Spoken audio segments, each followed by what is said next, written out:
say, can you see by the dawn's early light what so proudly we hailed at the twilight's last gleaming, whose broad stripes and bright stars through the perilous fight o'er the ramparts we watched were so gallantly streaming, and the rocket's red glare, the bombs bursting in air, gave proof through the night that our flag was still there. Oh, say, does that star-spangled banner yet wave o'er the land of the free and the home of the brave?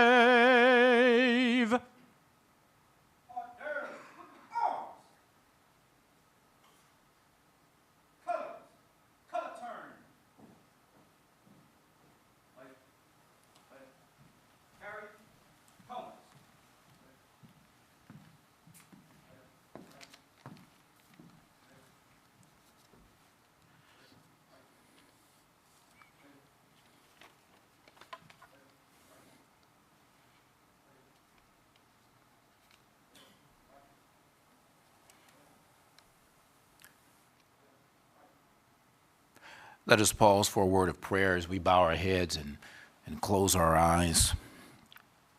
Dear God, we pause right now and ask that you bless today's town hall. Please guide our thoughts and actions and give our leaders discerning hearts, bold faith, and wise minds. Help all of us gathered here on this day to accomplish our goals while displaying your character. And give us the capacity to do not just what is good, but what is best. Remind us that despite our differences, we're always at our best when we stand together as one nation, indivisible, with liberty and justice for all. And during moments of uncertainty or stormy weather, help us realize that you still have the power to get us over, beyond, and through the troubled waters of life. For it is in your mighty and liberating and holy name we pray on this day. Please receive it, and let us all say together, amen and amen. Please be seated. Ladies and gentlemen, the 29th Secretary of Defense, the Honorable Pete Hegsteh.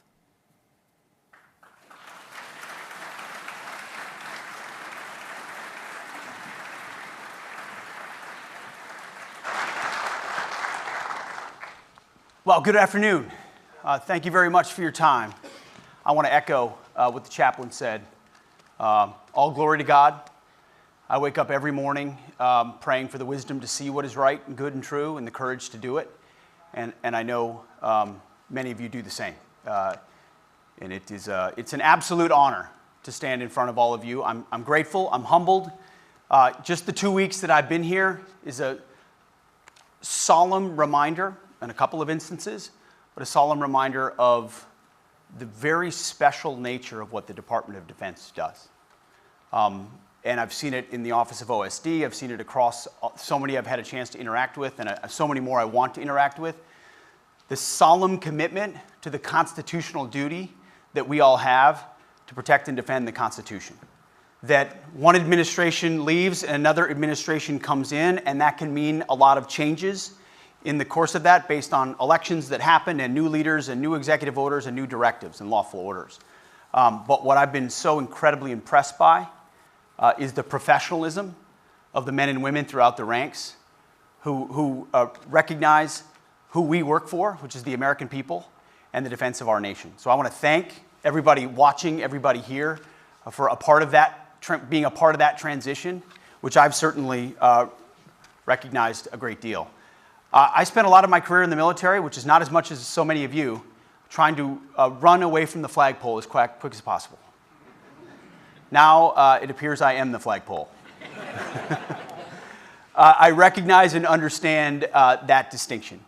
But what I want to bring to this job and to the ethos is a recognition of the men and women who do the dirty work all day long for us here and across the world. Every time I speak, or every time in my previous profession I was on television, and I got the bright lights and spotlight, and people are looking to me, I always step back for a second and think about the men and women that I served with. The folks that are never going to be introduced, never going to have a microphone, never going to be heard from, the men and women that you know that you've served with who are the best of the best in our country. That's who we serve. I was on the phone late into the night last night talking to families of 2 soldiers who had a rollover at Fort Stewart. I was on the phone with the families of the 3 that were lost in the UH-60 outside of the airport here in Washington, D.C. Like, the costs and the consequences are very real, and you know that. One of the things I wasn't prepared for is every couple of weeks we do an orders book at OSD where we literally approve the orders that go out. It sounds like a formality, but having been on the other end of those orders where those dates really mattered and what the mission was really mattered, I stare at my orders and say, where am I going and what does it mean and how long am I there? That struck me like a thud. Every one of those signatures affects a human being whose mission needs to be important and vital to the national interest and to our department before I sign that book. And that's very much my commitment to you.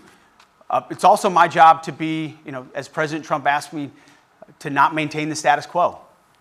We're going to take unconventional approaches. We're going to move fast, think outside the box, be disruptive on purpose, to create a sense of urgency that I want to make sure exists inside this department. And that's not to impugn anybody who's been here or anybody who's sitting here or anybody who's watching. I don't have to tell you all that we live in very dangerous times in a world with ascendant powers who, if they had their way, would love to be on the rise and reject the forces and capabilities and beliefs of the West. America is at the forefront of that. And wearing the uniform here at the department, it's our job to ensure we create the deterrent effect that maintains American dominance in the world. And there's a lot of folks, namely, and I've name-checked it in public as well, the Communist Chinese, who seek through their ascension a very different view of the world. And so we have to be urgent and we have to be ready about what that means. And we're going to do that.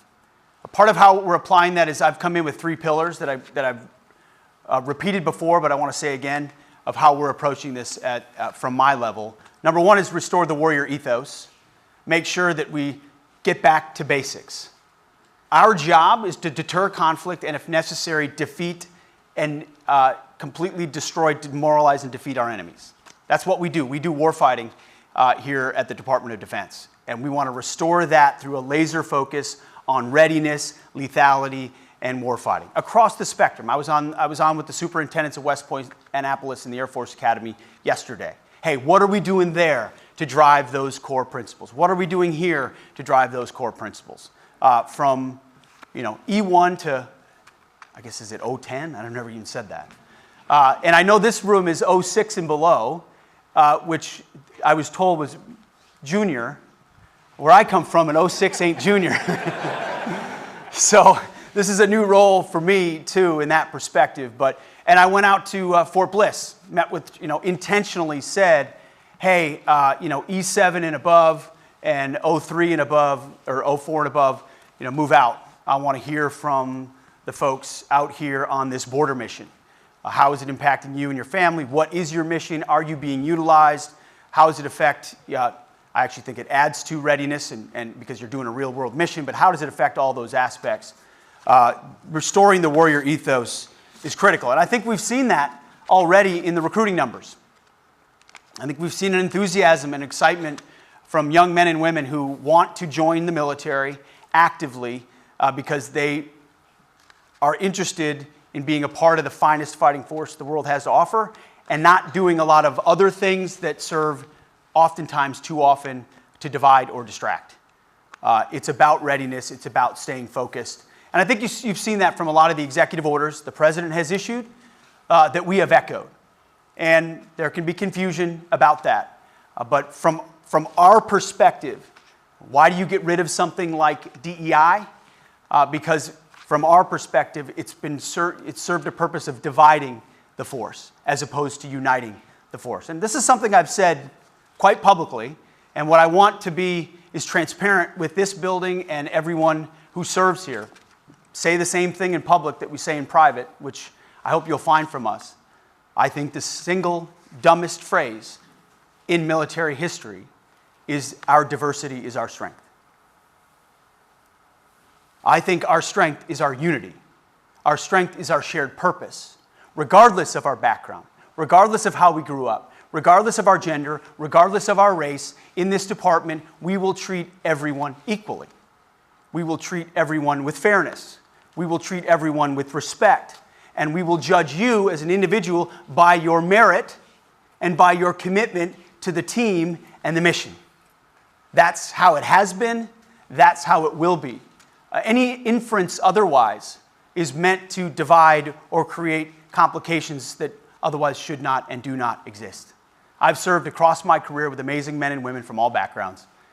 They were at my congressional testimony. They've been in my office. They work with me and for me now. Their contributions are immense to this nation and are appreciated equally as with everybody else, and that's the approach we're going to take. So restore the warrior ethos. The second one is rebuild our military. Our defense industrial base, our acquisitions process, how we rapidly field new technologies, how we learn from conflicts around the globe, how we match what we fund to capabilities and effects. There's a lot of programs around here that we spend a lot of money on that when you actually war game it don't have the impact you want them to. One of the benefits I have is I don't have any special interests. I don't have a background invested in any systems or services. I'm agnostic to that. It means I'm going to take a lot of arrows, and I'm prepared to do so. That's fine. We need the best systems in the hands of warfighters where they need it, to the COCOMs, to deter, send the signals that when that fight comes, we're ready to win and win decisively. That includes a Pentagon audit, which to the Marines out there, y'all got to figure it out. And we appreciate that. Lean and mean. We are going to focus heavily to ensure that at a bare minimum, by the end of 4 years, the Pentagon passes a clean audit. The American taxpayers deserve that. They deserve to know where their $850 billion go, how it's spent, and make sure it's spent wisely. It used to be that if you called for an audit, somehow you were undermining the department. I believe the exact opposite. I believe we are accountable for every dollar we spend, and every dollar of waste we find or redundancy is a dollar we can invest somewhere else, as President Trump has committed directly to rebuilding our nation's military. So rebuilding our military is key. And then third is reestablishing deterrence. Unfortunately, over the last couple of years, we've seen events that have occurred that have created the perception, reality or perception, but I would argue more perception of American weakness, whether it's what happened in Afghanistan, by the way, which we're going to have accountability for, deserve accountability for what occurred in Afghanistan, for what happened on October 7th, the war that was unleashed in Ukraine. Chaos happens when the perception of American strength is not complete. And so we aim to reestablish that deterrence. And it starts with our own southern border. It starts with the defense of our homeland. I think in some ways this department over time has felt like that's somebody else's mission. We've spent a lot of time, decades, my generation and yours, defending other people's borders across the world, yet we've seen an invasion of our own. From people all around the world who I'm sure many of them want to seek a better life. I understand that. But we also don't know who millions of them are, what their intentions are, why they're here.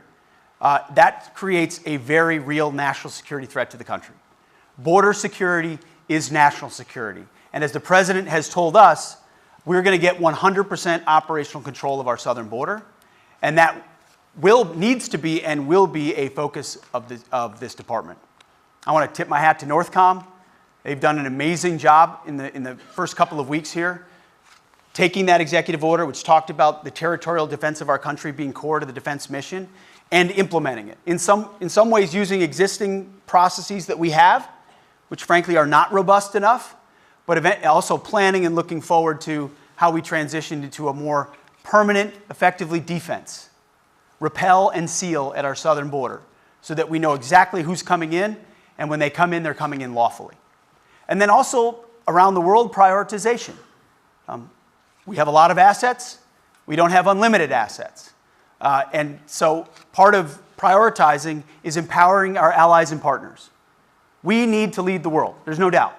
And President Trump has been clear about that. America first means we're taking care of America first, but part of America first is empowering allies and partners to be combat multipliers, to add to the capabilities that we have. I mean, that's foreign military sales, that's exercises, that's defense partnerships, but it's also reminding certain countries and certain regions of the world that America can't be the guarantor of everything forever in a world where we have to prioritize shifting to larger threats in certain moments. So you're going to see that kind of prioritization from us, which we believe will empower, invigorate, incentivize more burden sharing from allies who are beloved to us, who we support, who also need to be prepared to step up. President Trump led on that with NATO in his first administration. We're going to do it again. We're going over to Europe next week for the NATO ministerial to talk to our friends who have been and will continue to be our allies. But we also need to encourage them to continue to step up in their defense industrial base, in spending, the kind of things we need to do here at home also. So sort of to wrap up, and I've already gone longer than I should have, it really is, from our perspective, a back to basics moment. When President Trump chose me and he said, Pete, I want you to run the Defense Department, his charge to me was return that department to its warfighting mission at its core. Warfighting, lethality, meritocracy, accountability, and readiness. The things the bedrock of what we all understand our basic mission to be. You know, I was at the Sergeant Major's Academy down at Fort Bliss just a couple days ago talking to 500 future sergeants major. They're the standard bearers. What are the standards? I mean, and it starts with the basic stuff, right? It's grooming standards and uniform standards and training standards, fitness standards. All of that matters. It's almost like the broken windows theory of policing. When you ignore the small stuff from criminals, and I'm not saying if you violate grooming standards, you're a criminal. The analogy is incomplete. But if you violate the small stuff and you allow it to happen, the big stuff, it creates a culture where big stuff you're not held accountable for. I think the same thing exists inside our services, making sure at every level there is standards and accountability, and that we live it at the highest levels as well. Which is why we are going to look back at what happened in Afghanistan and hold people accountable. Not to be retrospective, not for retribution, but to understand what went wrong and why there was no accountability for it. Those types of things are examples. But I just appreciate the service so many of you give. I know so many people watching. It's the honor of a lifetime to come alongside you. No one will work harder. No one's going to attempt to be more transparent with the American people and with you.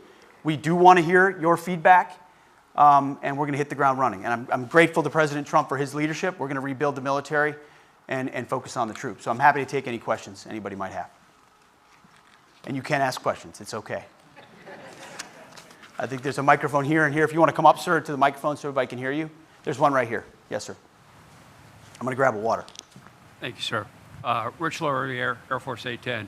You talked about deterrence. Do you see the department becoming more aggressive, more assertive in the gray zone to further deter China and Russia?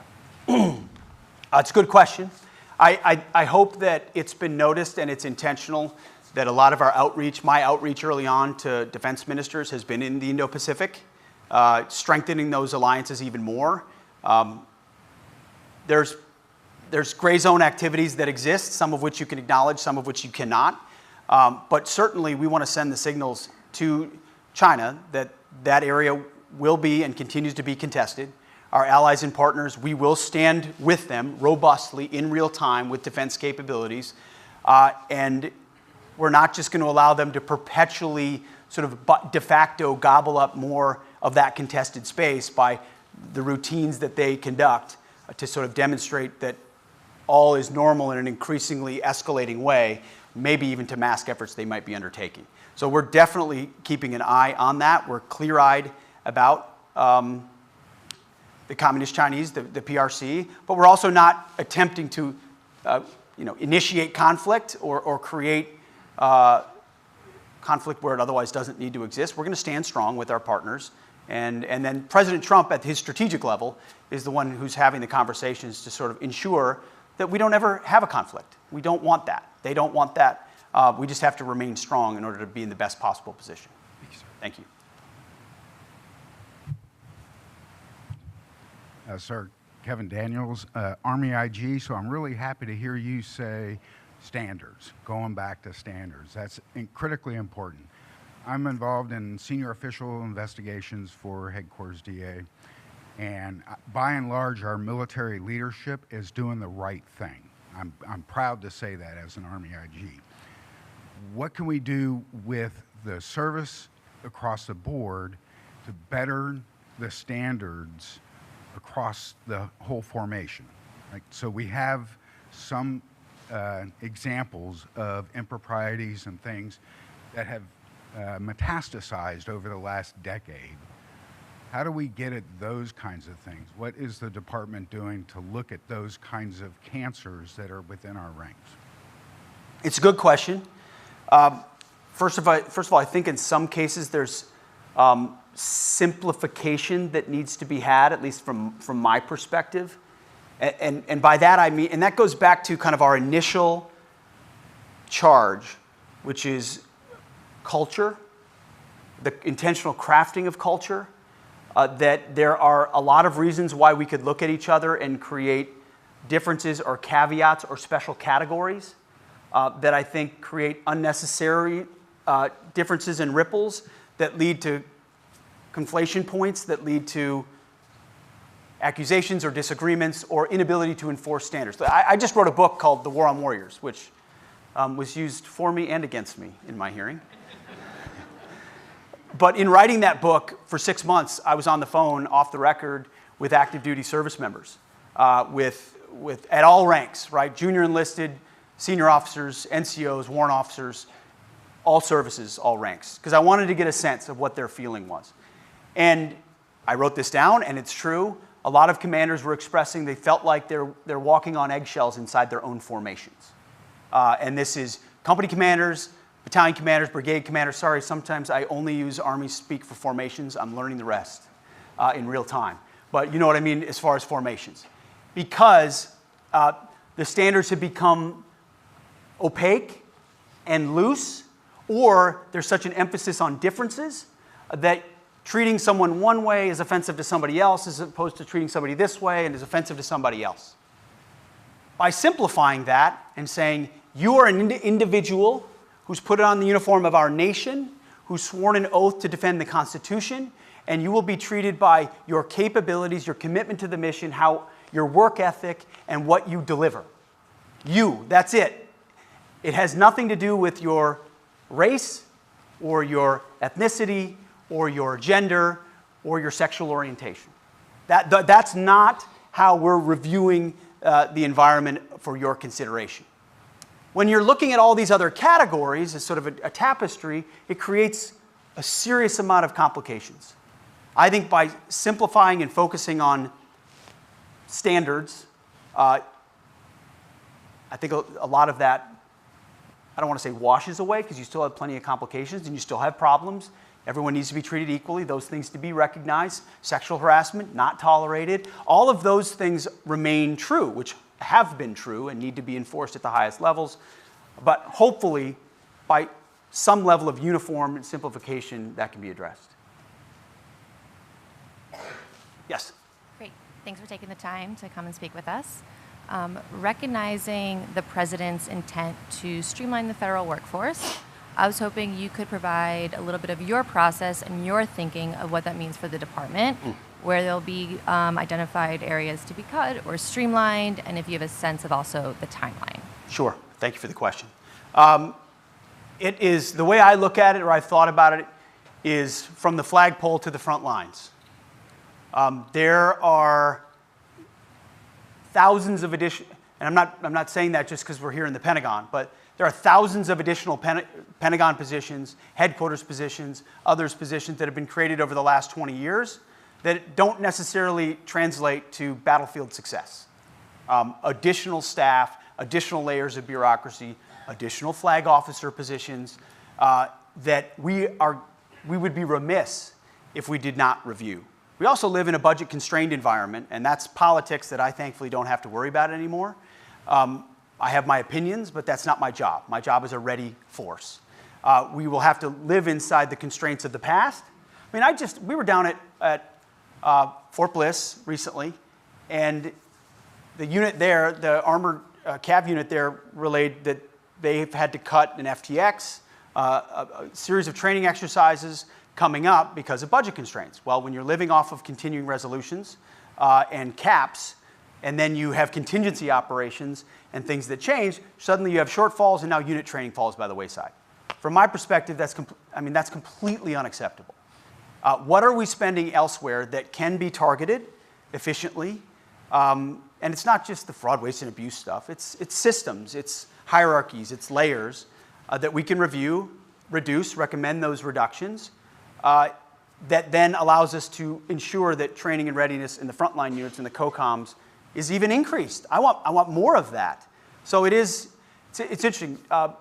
Former Secretary Rumsfeld gave a speech on September 10th, 2001, that was about acquisitions and reform and Pentagon bureaucracy that, overtaken by events the next day, September 11th, 2001, was quickly forgotten and really never addressed.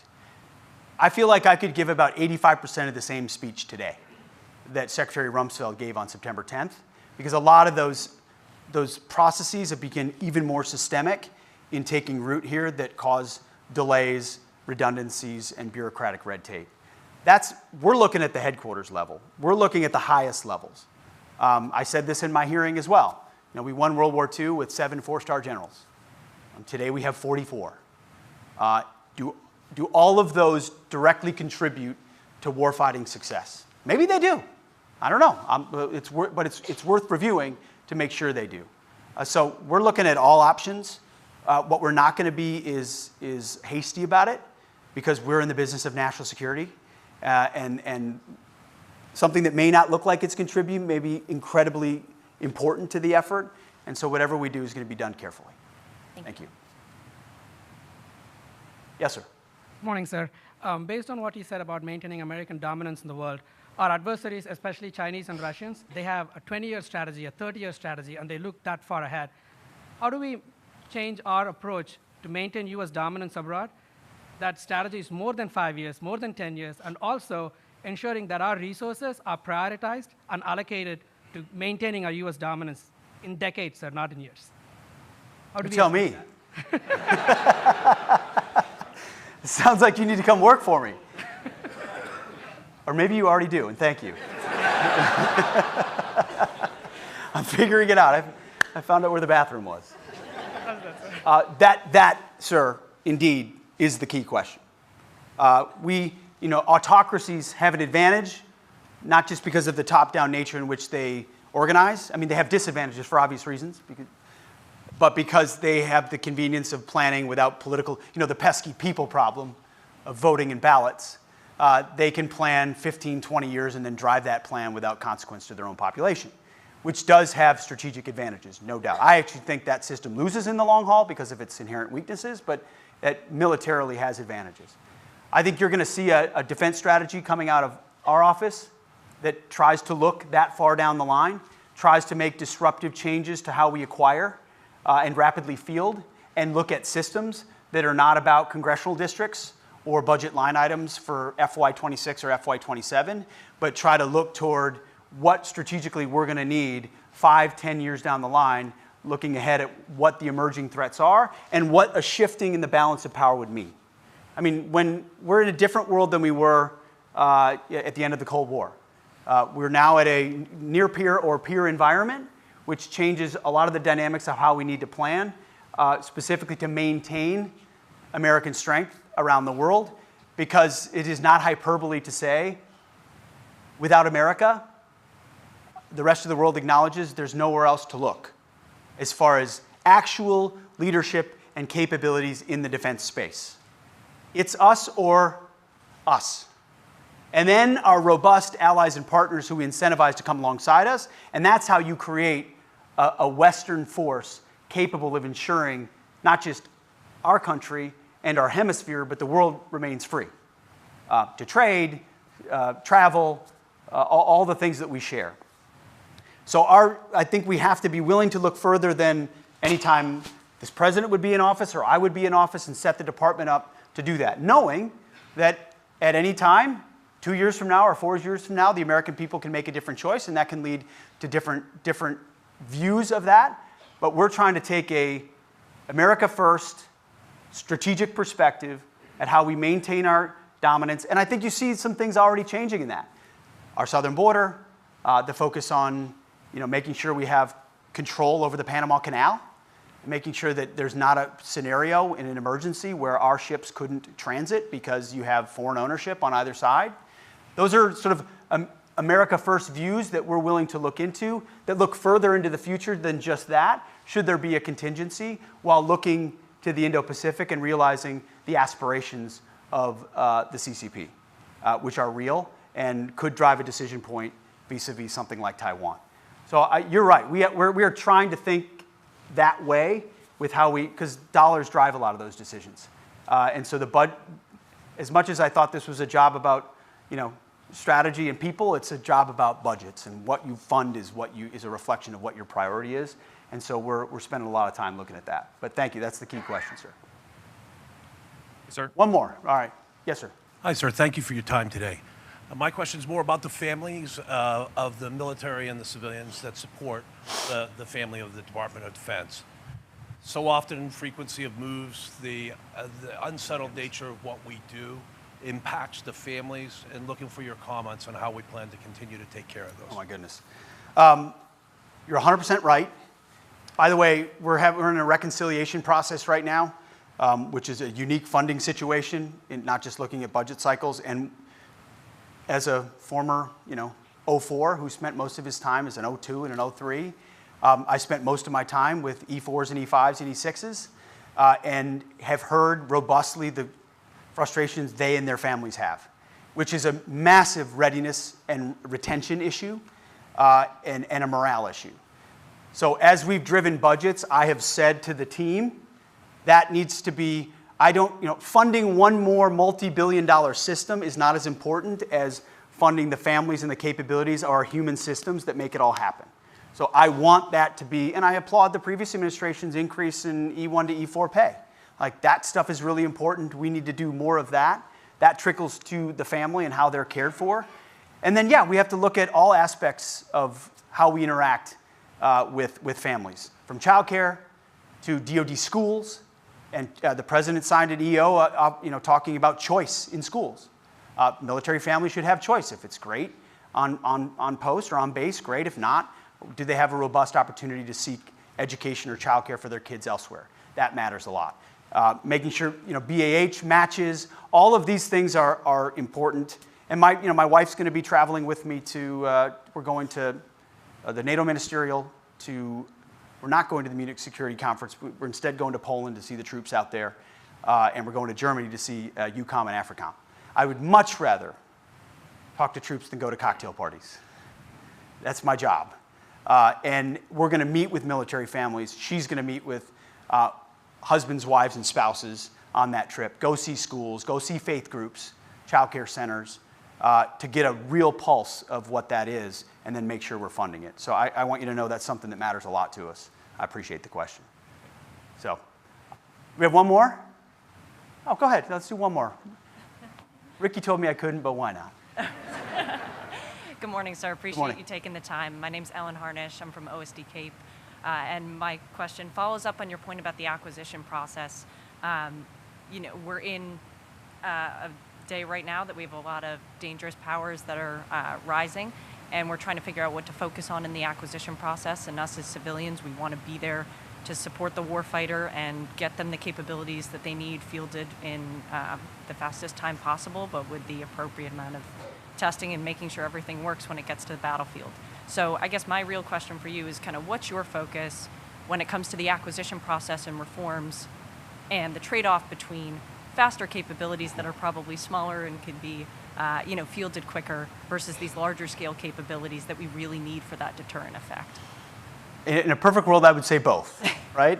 You recognize, I mean, first of all, listening to the COCOMs, listening to the people on the pointy end of the spear, watching what's happening in real time on the battlefield.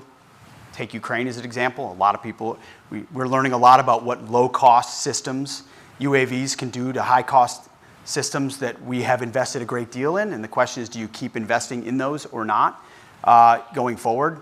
Listening to the services, also making balances and it's not necessarily choosing between services, but recognizing capabilities of services vis-a-vis prospective upcoming fights. And then I think we have a unique opportunity to tap into industry, Silicon Valley, obviously we've got massive organizations that have helped create big platforms that are incredibly important for deterrence. We also have some really fast-moving, newer contractors that are willing to work, that have already put a lot of money into R&D, that want to help us rapidly field these new systems that we're going to need for fights in the future. So funding even more robustly, and I don't want to name check anything and say that's the only route, but things like DIU and others, where you can experimentally, rapidly field new technologies and then find a way to make sure they're funded so that they can be scaled and tested even in real time out with COCOMs, as opposed to a 18-month testing process, kind of merge things together so they're happening more quickly. And we're hearing a lot of that from commanders in the field who are saying, hey, skip this, and that process. Let us figure out how it works, and then we can scale it once we know it does or does not. But I also want to underscore that a lot of these major platforms, and that was a wonderful part of doing the advise and consent process in the US Senate, yes, there are senators that are invested in certain platforms or systems from their home state or their district. But when you actually dig underneath it, they understand the strategic deterrence effect of these big systems we spend a lot of money on, oftentimes too much money, over budget, and too long. And that's something we are definitely going to address for reasons of urgency and for reasons of taxpayer respect for taxpayers.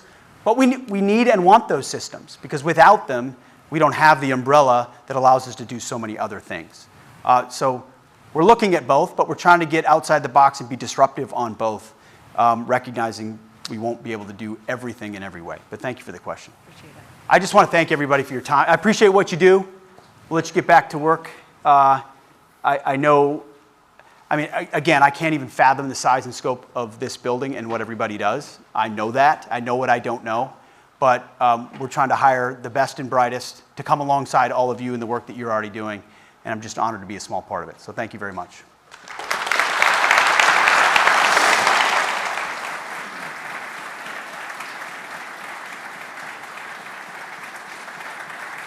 Ladies and gentlemen, this concludes today's town hall. Thank you for joining us. Please remain in place for the departure of the official party.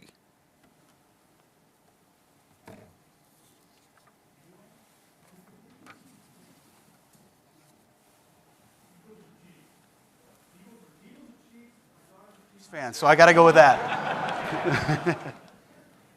Philly fans, come on.